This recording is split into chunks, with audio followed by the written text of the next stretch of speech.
What's up, you guys? Welcome back to my channel, Tip on the Block. First and foremost, before I move any further, I just want to say yay, we have went to over 100 YouTube subscribers. Yay, hallelujah. I am super excited, you guys, and I know I could not have done this without you guys, without your support. So I definitely appreciate everyone that has subscribed to my channel thus far. If you have not done so, make sure you subscribe to this channel and press the notification bell so that you are notified when all my wonderful videos are uploaded. That will be greatly appreciated. All right, so you guys, let's jump right into this video. So I wanted to do something a little different with my channel. I wanted to kind of broaden my channel a little bit. I usually just stick with fashion and clothing, hair and whatnot. As you can see, I'm rocking my natural hair today. But I wanted to kind of push my channel a little further and incorporate reading. I love to read.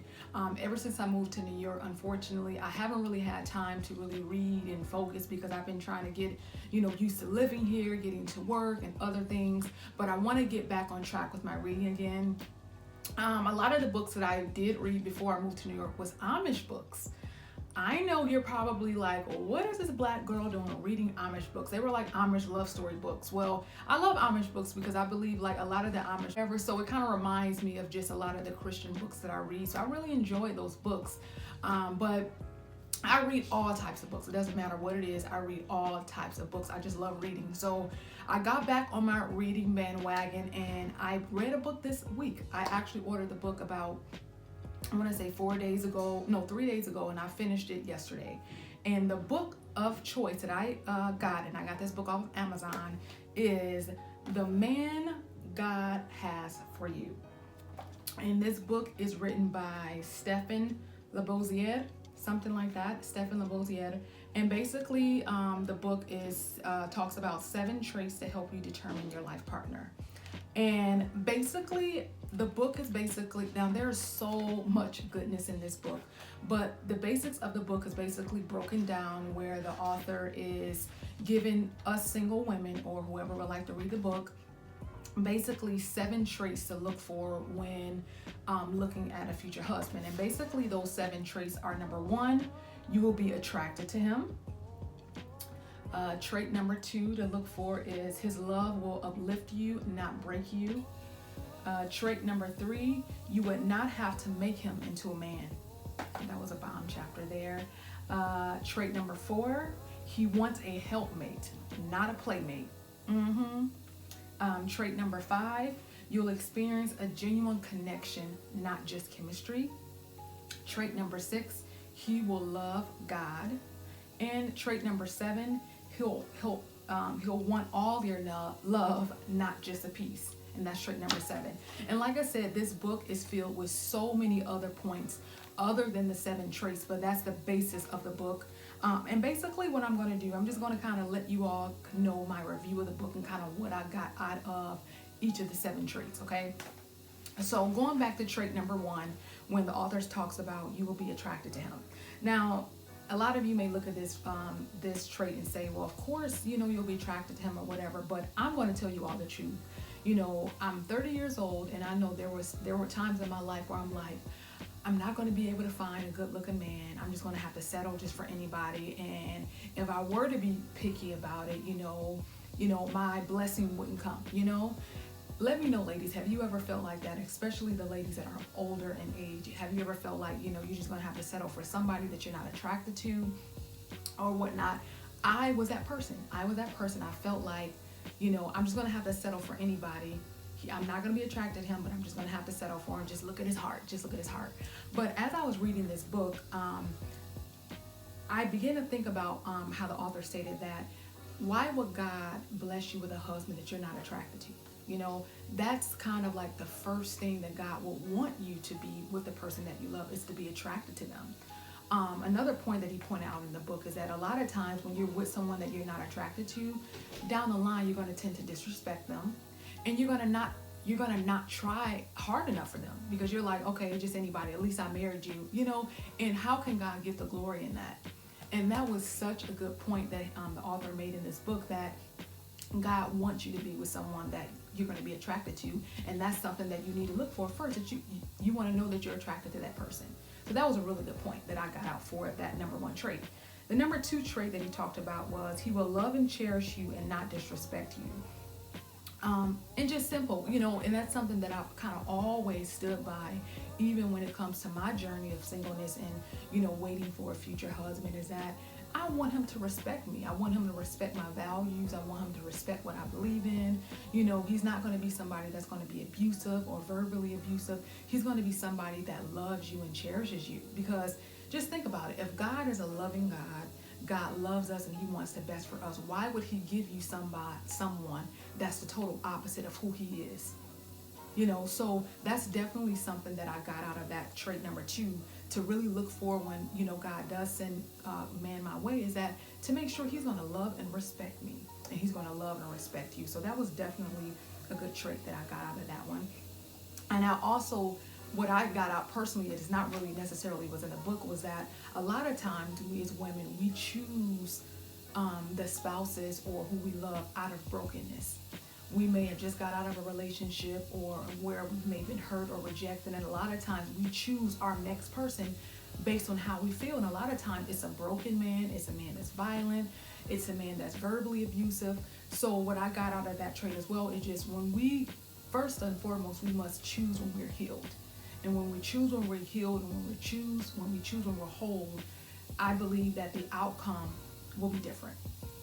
And then trait number 3, you will not have to make him into a man. You guys, this was such a bomb chapter in this book about you will not have to make him into a man. And that's something that I always fell to. I'm going to raise my hand on that, because I always feel like, well, he's going to be better. I can see that he's going to become a better man, knowing that right now he's not what I want. But in my mind, I'm calculating, okay, I know I can do this. I can change him into that. Well, he stated that he wants to do this. That's not a fair advantage to us. And reading this book really let me see that in a different light, because a lot of times, they may not reach their potential with us.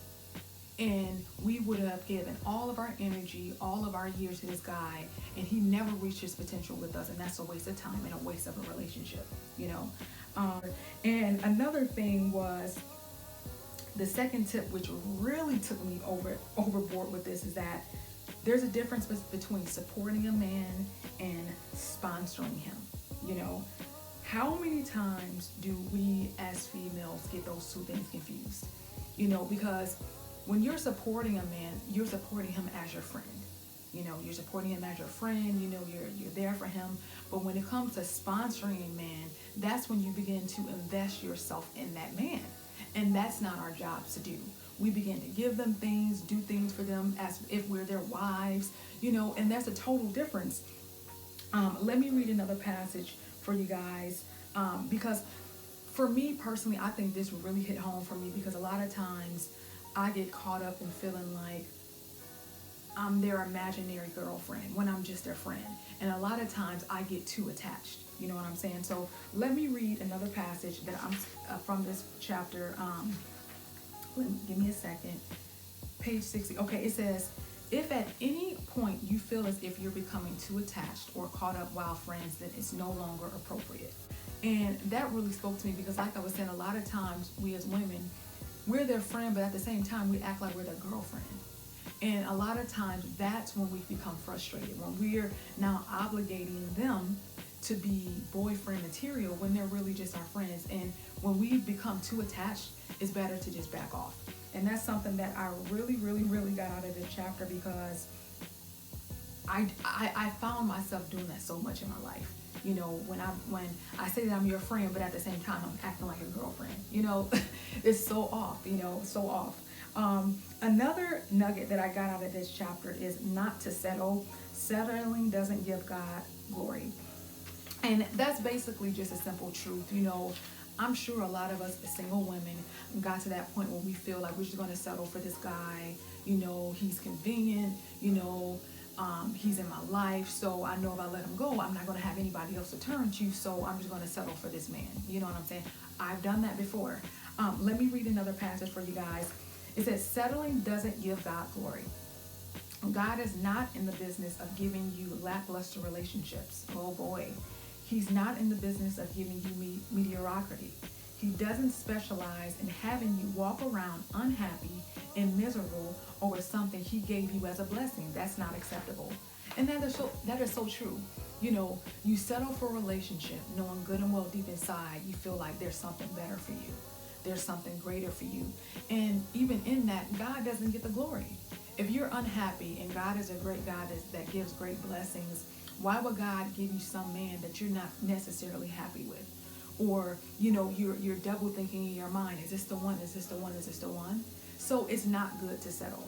And I know, like I said, that really hit me because, you know, a lot of times we as women, we have so many different reasons on why we settle. And this book explains a lot about, you know, reasons why women settle, you know, such as, you know, they believe that there's nothing better out there. You know how they say your clock is ticking. You never find real happiness. But God really wants our best. And the one about how the book talks about our clock is ticking, oh my gosh, that is so me, because I've always felt like I had an age where I wanted to be married. Like I wanted to be married by at least before I got out of my 20s. As you can see, I'm 30 years old. A lot of times we as women, we do that. You know, we put this time frame on when we feel like I should have this done, I should have that accomplished, I should be married by then, we should have our first child by then, I should have my second child by then, and then I'm done. But it may not always go the way that we plan for it to go, and that doesn't mean that it's not going to happen. It just means that it's not God's timing for our life. And I really, really enjoy that point. Still falling under trait number 3 was that God has a timing for our lives. Okay, then trait number 4, he wants a helpmate, not a playmate. This chapter had me just going crazy because, like I was kind of bringing up in the in one of the traits above, we as women sometimes we fall into, or we confuse friendship with being his girlfriend. How many have done that? Me, I have done that, where, you know, I feel like I gotta be his girlfriend on the side, you know, just doing all this girlfriend stuff, and when we're just friends, you know. And we give so much to a guy, mentally, physically, sexually, you know, when the guy has not told us anything about a relationship. But again, we fantasize in our own minds. I'm a victim of that. We fantasize in our own minds about how we want things to be, when the guy hasn't given us a green flag that he even wants to be in a relationship with us. You know what I'm saying? So what I really learned about this chapter is don't move further until you talk to the guy that this is what it is. Don't wait till after you've already given yourself to him sexually. You've already been acting like you're his wife and doing this and doing that. Like I said, when the guy has said nothing about a relationship, I've been there. And then I've become frustrated on, you know, oh, I'm just in the friend zone now, or I'm just that, or I'm just this. But it's like, I never took the time to even talk to him about what this actually is. And there was a lot of times guys give mixed signals, and that's something else that the author brought out in the chapter. Let me read you kind of what that was. He said, many of you may believe you should wait around until he's ready. Be available when he finally wakes up and decides he's ready to commit. First off, you're not a consolation prize. Hallelujah. When a man finally gets to a place where he's done running around and is ready to take the woman who's been there, this does not mean he's in love with you. It doesn't mean he desires to be with you, please you, or pour into you. He chose you by default. And I promise I'm not making this up.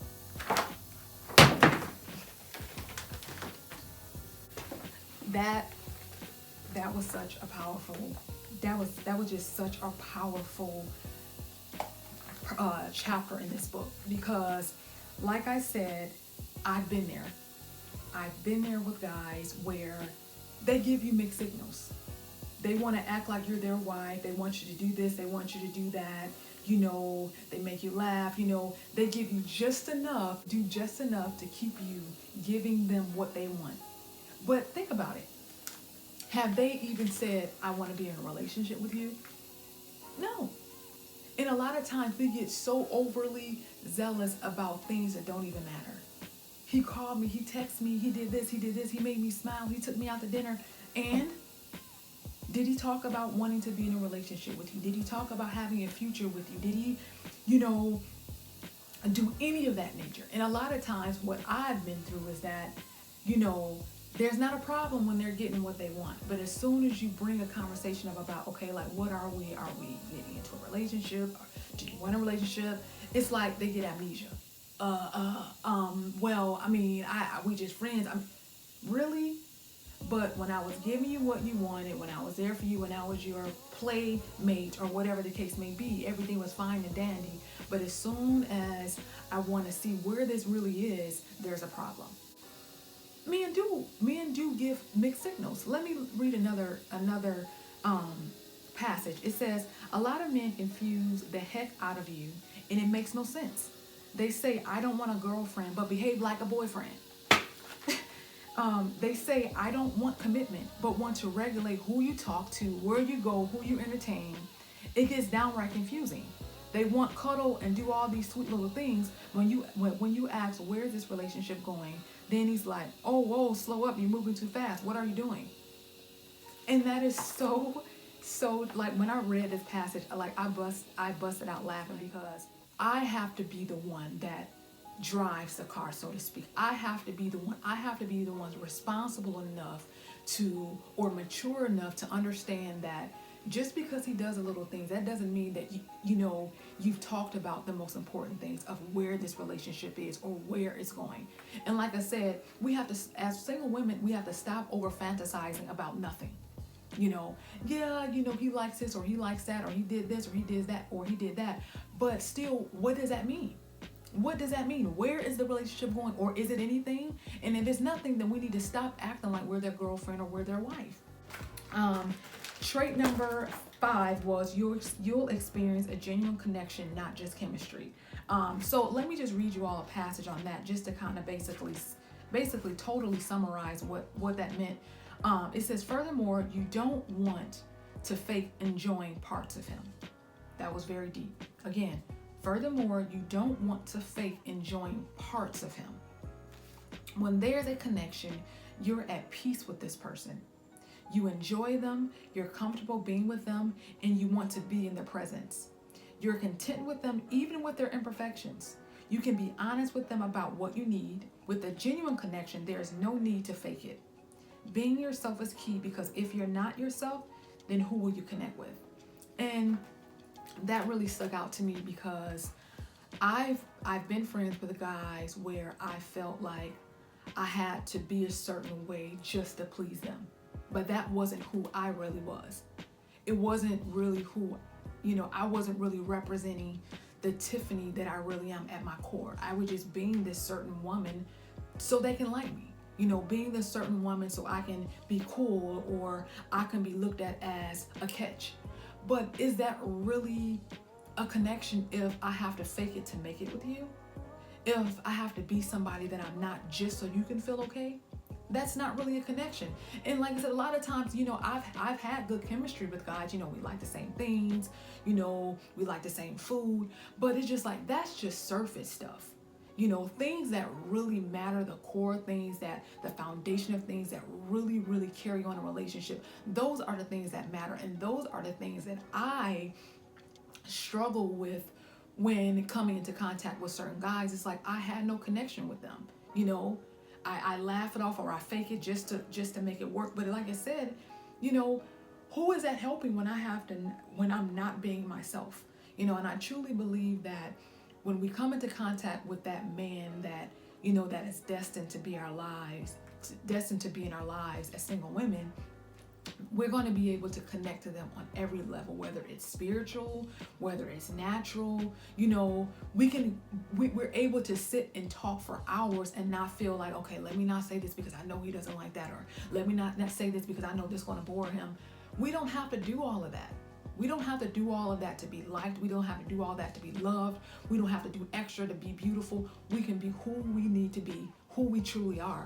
And the man that loves us for who we are, and not there trying to change us, not trying to change the way we believe, not trying to change the way we react or act, that's the guy that's for us. You know, the guy that we can go and spend hours of driving with for 6 hours talking about nothing, and that's comfortable. Like, that's the guy that I believe God has for us. Not the guy where in the book talks about it, where we can't even drive an hour with this person because we have nothing to say. You know, like, that's not really genuine connection when you can drive for an hour and you actually have nothing to say, just the music playing. You know, I've been there, you know, but it just really taught me that, you know, when you have a connection with a guy, you know, you're not going to feel like you're walking on eggshells around them. It's just going to click, okay? Trait number 6, he will love God. And I can tell you right now that a lot of the guys that I've been interested in did not necessarily have a relationship with God. Now, I'm not judging them, because a lot of them say, well, you know, I love God, this. But I believe when a person loves God, there's going to be fruit that's going to reflect in their life. Their life is going to show it. You know what I'm saying?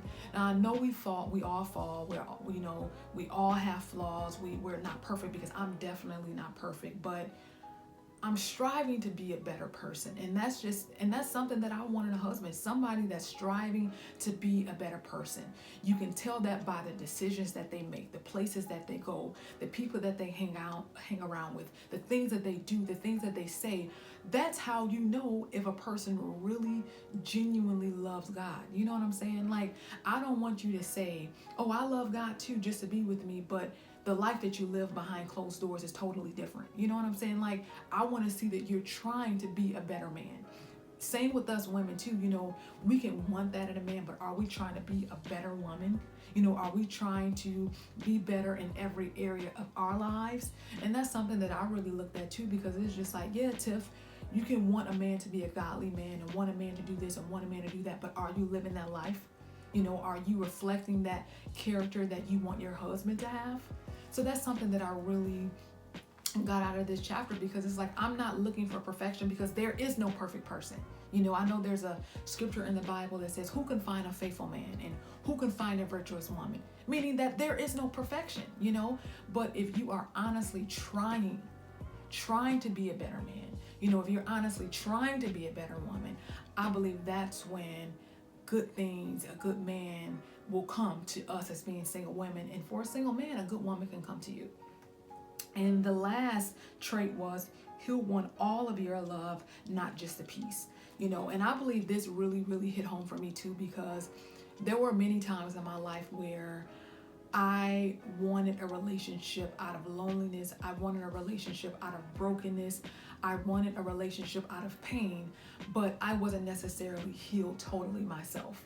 And a lot of times, like I said, when we're looking for relationships and we're not totally healed ourselves, the relationship is going to be a disaster.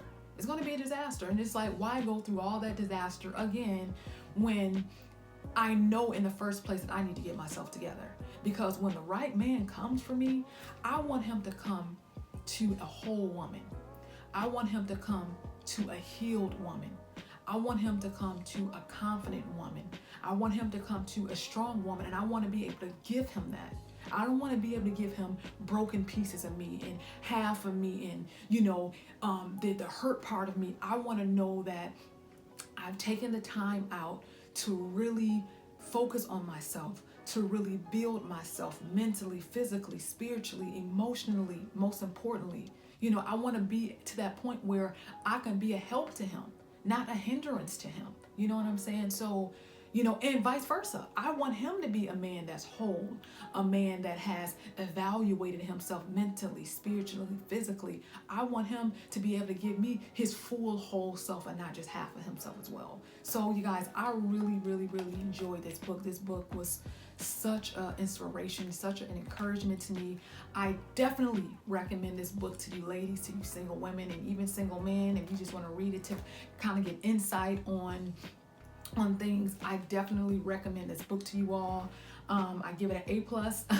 Like I said, I'm going to definitely link it down below on the site where I ordered this book from. Like I said, I got it off Amazon.